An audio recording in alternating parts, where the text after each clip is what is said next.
네, 올 들어 남북 정상회담이 3차례 개최가 되는 등 남북 관계에 훈풍이 불어오고 있는 가운데 영국 런던에서 남북한 영화가 같은 장소에서 관객들을 만났습니다. 또 그런가 하면 요즘 극장가는 재개봉 열풍이 불고 있는데요. 그 배경 전문가와 함께 살펴보겠습니다. 김성수 문화평론가와 함께합니다. 네.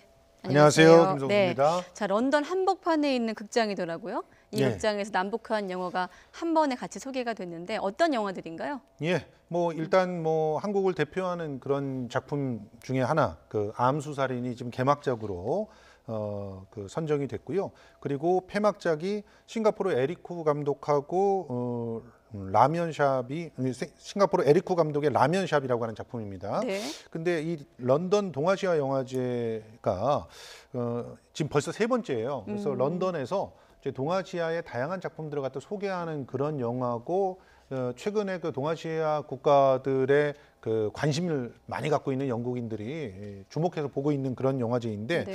이번에 이제 그 아까 자막에 나온 것처럼 이제 북한 영화 중에서 굉장히 대중적으로도 인기를 끌고 있는 영화, 그리고 북한과 벨기에 또 영국까지 합작을 했던 영화, 네. 김동문은 하늘을 난다. 이게 이제 소개가 된 건데, 북한 영화. 그렇죠. 예. 그러니까 북한의 오늘, 그리고 우리 남한의 현실, 이게 네. 교묘하게 함께 이렇게 그 교직되면서 보일 수 있는 그런 영화제, 상황이어서, 한 영화제 그렇죠. 안에서? 그래서 이제 주목이 되고 있는 작품이고요.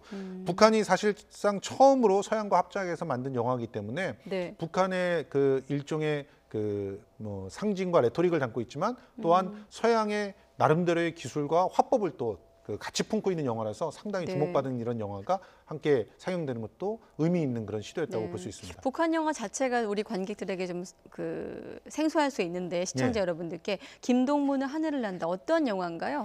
네. 이 영화는 2012년 8월에 토론토 영화제에서 최초 개봉됐고, 9월에는 이제 북한이 자랑하고 있는 영화제가 있어요. 네. 평양 국제 영화 축전입니다. 여기에서 또 소개가 됐고, 그리고 또 10월에는 우리나라 북청 국제 영화제에 와서 상영이 되면서 상당히 주목을 받았던 작품이에요. 근데 이 작품은 기본적으로 사회주의 리얼리즘이라고 하는 북한의 예술 제작 이념이 있습니다. 근데 네. 그 이념에서 좀 벗어나면서도 또한 북한의 어떤 그 다양한 그 가치와 또 그 북한이 사랑하고 있는 그런 메시지들을 네. 상징적으로 담았어요. 그래서 굉장히, 그러니까 평단과 또 북한 사람들에게 골고루 사랑받은 그런 영화라고 볼 수 있는데, 2016년에 조선중앙TV에서 그냥 방영도 할 만큼 사랑을 받았고요. 내용이 이제 북한은 고개를 굉장히 좋아합니다. 근데 그 고개 중에서 이제 공중 고개를 네.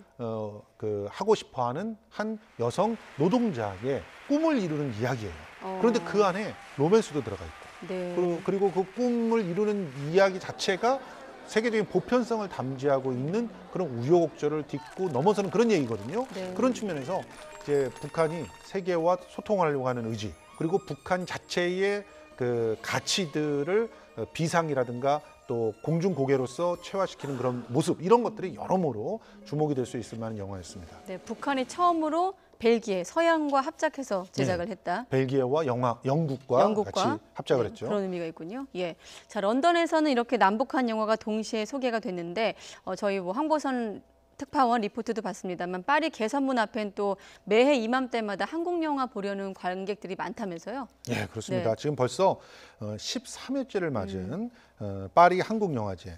이 파리 분들이 한국을 인식을 할 때 영화로서 인식하는 분들이 굉장히 많습니다. 네. 사실은 한국 문화 이렇게 물어보면은 뭐 한류, 최근에 그 젊은 친구들은 방탄소년단도 얘기를 많이 하고 네. K-팝도 얘기를 많이 하지만, 조금 40대 이상의 그 파리 시민들에게 물어보면은 홍상수, 뭐 박찬욱 이런 얘기들이 먼저 나와요. 네. 그만큼 영화를 통해서 한국을 이해하고 있는 그런 모습들이 많았다고 하는 것인데, 그래서 이 그 파리 한국영화제가 아주 꾸준하게 한국 문화를 이제 그 프랑스에게 알리는 그런 창구 역할을 했다, 이렇게 볼 수가 있는데요. 네. 그래서 이제는 한국 영화 마니아들이 정말 튼튼하게 만들어져 있습니다. 이 한국 영화 마니아들은 이 때만 되면 이 새로운 한국 영화들을 보기 위해서 줄을 서고 있어요. 그래서 네.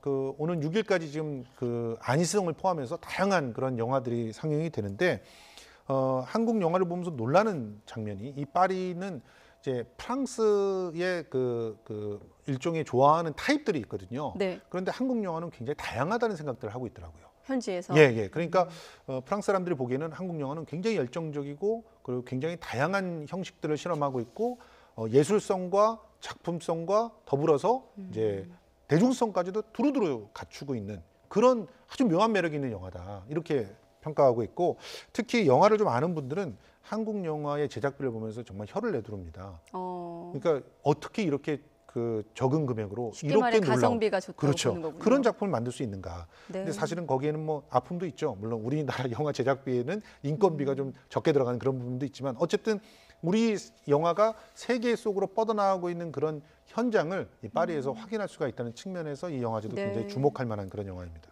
지난해 기준으로 15,000명의 관객들이 이 영화제를 통해 예, 한국 영화를 맞습니다. 받고 1회랑 비교하면 30배라고 하더라고요. 맞습니다. 네, 예. 지난해 기준으로. 자, 이렇게 우리 영화의 위상이 세계적으로 뻗어나가고 있다는 측면도 있지만 또 오히려 반대로 세계적인 배우들이 우리 영화로 또 모이고 있다는 소식도 있더라고요. 사실은요, 이건 이제 그 놀랄만한 소식이 아니게 됐어요. 어, 일단은 그 순서가 어떻게 됐냐면 네. 한국 영화 시장이 세계 5위 시장입니다. 그러다 보니까 세계적인 스타들이 한국에 자기 영화를 소개하기 위해서 옵니다. 네. 톰 크루즈 같은 그 탑스타는 한국을 너무 사랑해서 우리 한국 팬들도 톰 크루즈를 갖다 얘기를 할 때 톰 아저씨 이렇게 얘기하면서 친근감 있게 부른 지 벌써 한 5, 6년 이상 돼요. 네. 그리고 말씀하신 대로 우리 한국의 영화 제작비 수준이 이제 해외 스타들을 충분히 불러들일 만한 그런 시장으로 성장을 한 거예요. 그래서 뭐 아시다시피 리암 리슨이 인천 상륙작전에 출연을 했죠. 네. 틸타 스윈튼이 설국 열차에 출연했죠. 틸타 스윈튼 같은 경우는 사실은 이 봉준호 감독에게 푹 빠졌다 이렇게 볼 수도 있어요. 그런데 이 국가부도의 날에 뱅상카셀이 출연한 거 보면서 저는 깜짝 놀랐습니다.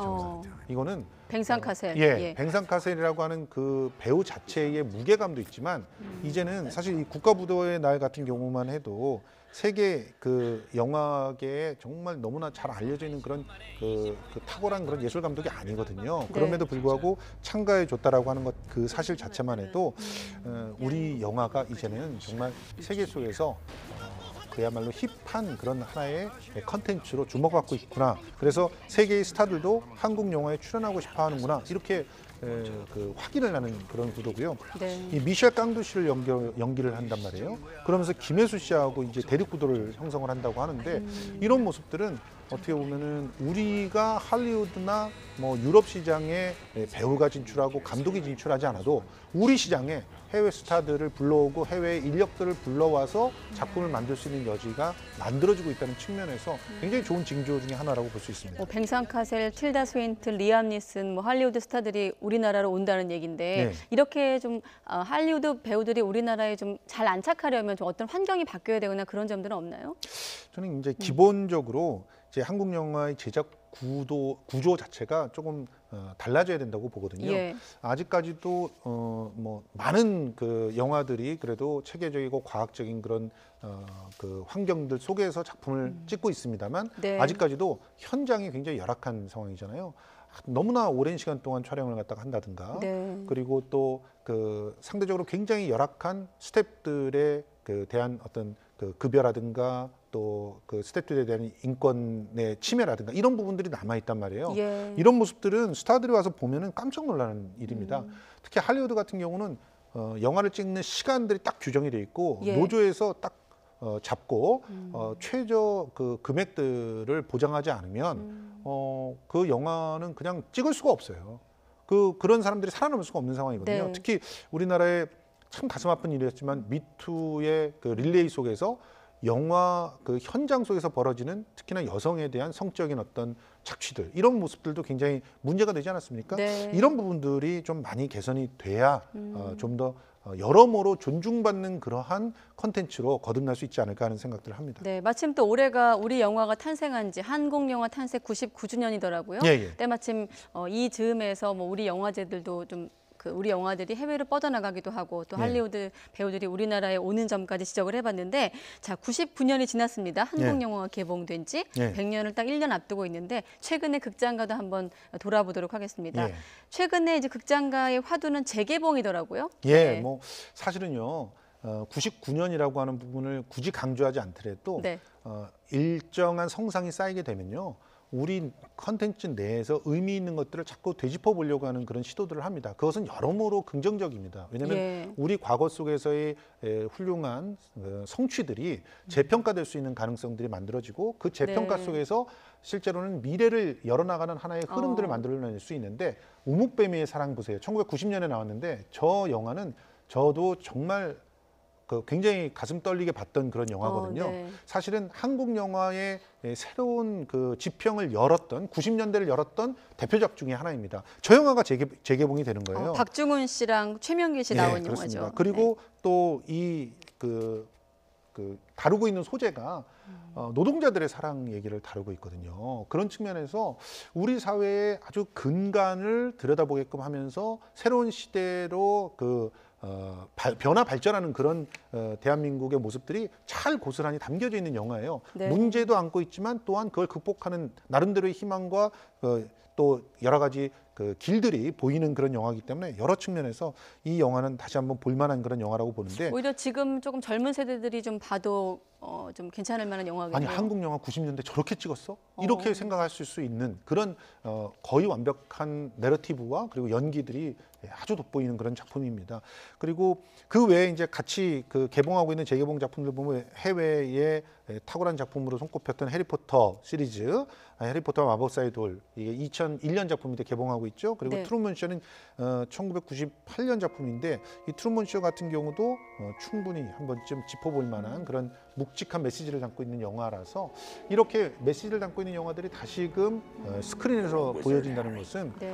우리들의 흘러갔던 과거들이 그냥 과거로 묻히는 것이 아니라 네. 다시금 조명될 만한 가치가 있는 일상으로 돌아온다는 측면에서 충분히 의미가 있다고 생각합니다. 네, 추억으로 잠시 갔다 와도 좋을 것 같다는 그렇습니다. 생각이 듭니다. 네, 지금까지 김성수 문화평론가와 함께 영화 얘기 나눠봤습니다. 고맙습니다. 고맙습니다.